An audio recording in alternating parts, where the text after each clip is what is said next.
Hey, what's going on, guys? Radio Graffiti here, and today I want to talk to you guys about Black Panther Wakanda Forever. This movie has been very difficult for a lot of reasons. A lot of people feel like they should have recasted T'Challa's character after Chadwick Boseman passed away. I personally feel like they probably should have just canceled this movie once Chadwick Boseman passed away, because how can you do a Black Panther movie without Black Panther? Especially if you're not going to recast the role. But here we are. And not only is Chadwick passing a huge mountain that this movie had to climb, but then you had the whole thing with Letitia Wright, and she didn't want to follow the COVID protocols or whatever, didn't want to get vaccinated, and then kept having to shut production down. So the movie went through some problems, but they finally released the movie after 4 years from the first, and it's fine. First, let me start with all the positives. First things first, Letitia Wright as Shuri. She did great in the movie. She really stepped up from the first movie. Also, Angela Bassett, I don't know what her character's name is, but she gave a great performance as well. A lot of people are thinking she might get an Oscar nomination, which is also very possible. I think both those actresses really carried the film. Well, they were trying to, at least. I feel like the movie kind of has a problem that it feels like basically a movie with a bunch of side characters, whereas the first one you had, Chadwick Boseman and Michael B. Jordan, they were carrying the movie. Then here they don't have that anymore. So you're just stuck with all the side characters from that movie. They even bring back fucking Martin Freeman's character. I think his name's Everett Ross. Yeah, he's completely useless here. He doesn't do anything at all. But outside of that, I mean, the movie, it looks visually pretty good. Because you look at Thor: Love and Thunder, it looks like someone just did not give a fuck. Because they made that movie in one day. The CGI is terrible, the green screen looks like shit. I mean, it looks terrible. But this movie actually looks really good. There's maybe a couple shots where the green screen looks really bad. But outside that, the rest of the movie, it looks really great. They did a great job with that. All the set designs, everything looks really good. Even the music is still pretty good. I think the first one had better music, but this one, a couple cringy songs here and there, but overall I think it was pretty good. And my favorite thing about the movie is the tone. I really liked how sort of dark and emotional it is. It's a movie about grief. Our characters in the movie, they're constantly trying to struggle. They're struggling with what to do about T'Challa's death, which is interesting because that's the same thing the real world did when he passed away. Everyone's trying to figure out, how we move on, because that's really tragic what happened to Chadwick Boseman. Just out of nowhere. I still remember when I heard the news about Chadwick Boseman, I was in complete disbelief. I didn't believe it was real. I'm like, there's no way he passed away. Like, this has to be fake news or something. But no, unfortunately it was real. I can't help but wonder what this movie would have been if he was still around, but that's a question that'll never be answered, so this is our result. Everything with Chadwick Boseman in the movie was very emotional, really kind of choked me up a little bit, like when they have the whole logo and it's just Chadwick Boseman, that was really emotional. I love the ending part where Shuri is basically done grieving over her brother's death and she's just sitting there by the fire. And then the mid-credits scene revealing that he has a son. We'll see where that goes in the future. That's going to be pretty interesting. Another thing I really liked about the film was Namor. He was a really great villain. Not Thanos level or anything, but considering how terrible some of the MCU villains have been, Namor was really good. I liked him. He's a little bit goofy though with, all those people like blue skin. He's got like these angel wings.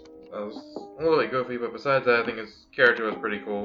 As far as the rest of my positives, I'd say it was pretty surprising that they kept Killmonger's cameo in here a secret. I had no idea he was in this movie at all, so props to Marvel for keeping that a secret in a day and age where literally everything is spoiled like a whole year in advance. It's like as soon as the actor gets a call to come back for a cameo, the entire internet knows about it a day later. So, surprised they actually kept that a secret, so that was a nice scene. And as far as my negatives, there's a huge negative with the film. It drags like hell. It is pretty boring if I'm being honest with you. It's way too long. The pacing is a huge issue. Like, for so much of the film it just drags. It feels like we're going nowhere. I feel like I'm watching a 4-hour long movie, and it's not even 3 hours, so that's kind of a problem. It's hard to explain it exactly, but when you watch it you'll probably know what I'm saying. I've heard a couple other people say the same thing. I mean, I haven't really watched the reviews, but I have heard people saying the same thing, that it's kind of boring, and I was thinking that while I was watching, I was like, wow, this thing's really dragging. And that's kind of preventing me from wanting to rewatch it, and I feel like other people might feel the same way. I don't think it's as good as the first. I think the first one's better. It was more action-packed, it was tight.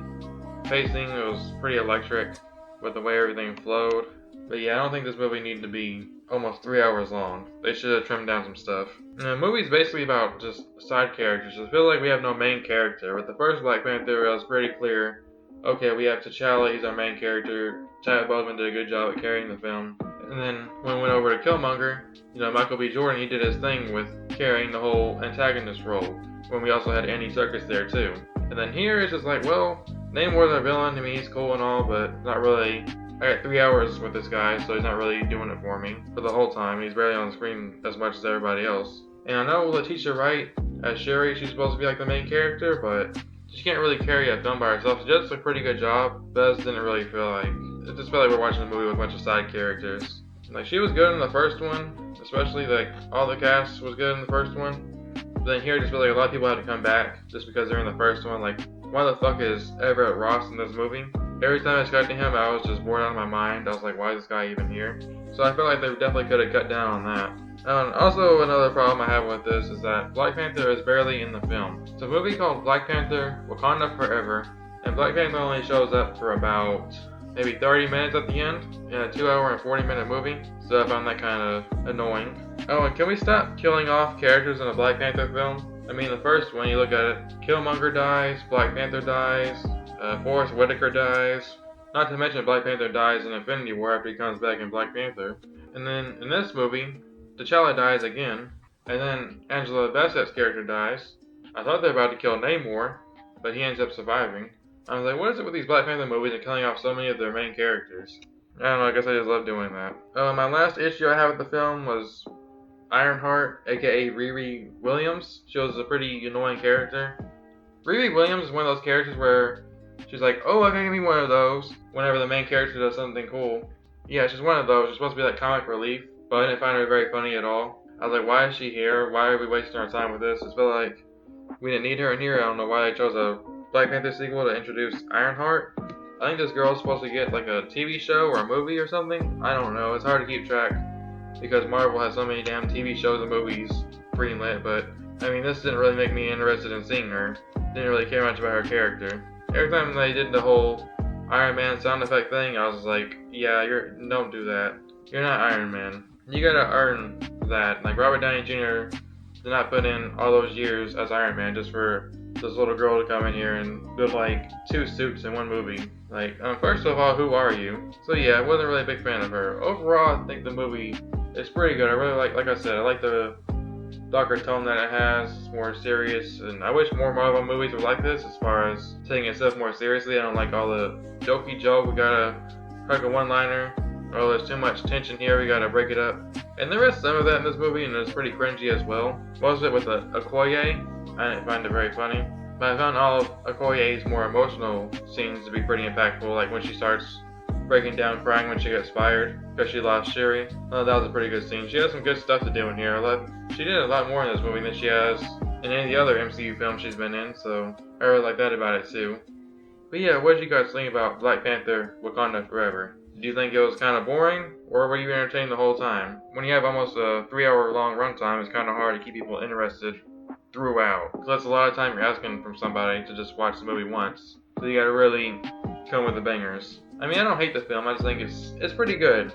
It's fine. Like, I won't probably watch it ever again, but I'm glad I got to see it. I'm really curious to see what they did with Chadwick Boseman's death, and I think they handled it pretty well in this film. I feel like they handled him with respect. I felt like a celebration of his life. So I was glad to see they handled him with a lot of respect. Then they just kind of glossed over it. The movie starts off with them handling his death, so it's like they're getting the elephant out of the room immediately. They did the best they could. I'm glad they didn't go the Star Wars route and CGI somebody's face or try to use deleted footage that they didn't use in previous films or something like that. That would have just been weird. The only possible thing they could have done, if they really wanted to stick with T'Challa, is recast. I would have been fine with them recasting, I guess. I don't know, it's hard to see anybody playing T'Challa except for Chadwick. But either way, that's what I think about the film. Let me know what you guys think down below. I hope you enjoy the video.